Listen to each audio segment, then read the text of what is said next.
Our congregation is not in a crisis. It's not surprised. There's no controversies in the local church about this process. If there was a crisis at Madison Park, it was 2 years ago when we realized we'd not be able to make the balloon payment due in July of 2012.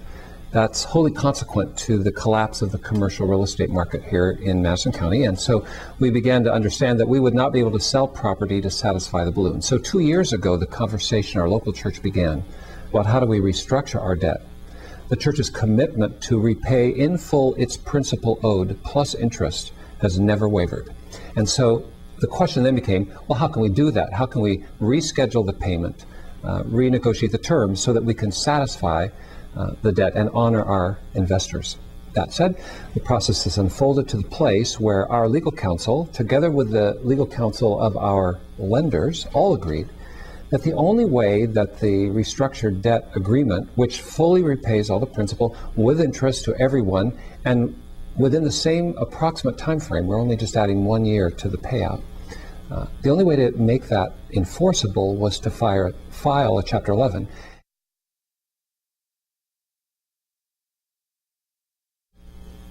I think we all understand that debt can be a terrible master. Everyone gets that.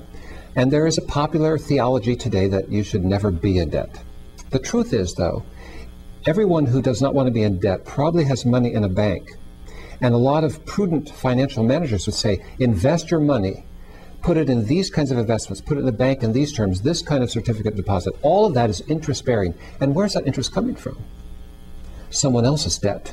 So it seems to me to argue that you shouldn't go into debt while you profit from the debt of others is a little bit, well, maybe duplicitous.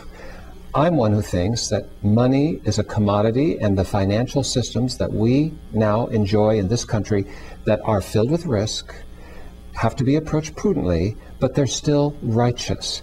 And using money to help other people move forward, and that's what a loan can do, while you also receive a benefit, that's what interest would be, a price for the use of the product. I'm not sure that that's prohibited by any moral order of the universe. I do not know exactly in what form that will develop. I can't identify, well, this is the program. Sometimes people think that this job I'm taking is equivalent to some kind of presidential campaign where competing candidates have programs and platforms. It's not like that at all. It's about the church's attempt to ascertain who has the Lord appointed himself to assume a role, to walk into a future that no one can know. And in that process, I got the tap on the shoulder. That said, I'm willing to walk into that future trusting that God will disclose along the way exactly what to do and when to do it. But I am absolutely certain that what he will disclose will be transformational, not just in the life of our local churches. I do not see this role as simply hand-holding or sustaining or maintaining the Church of God.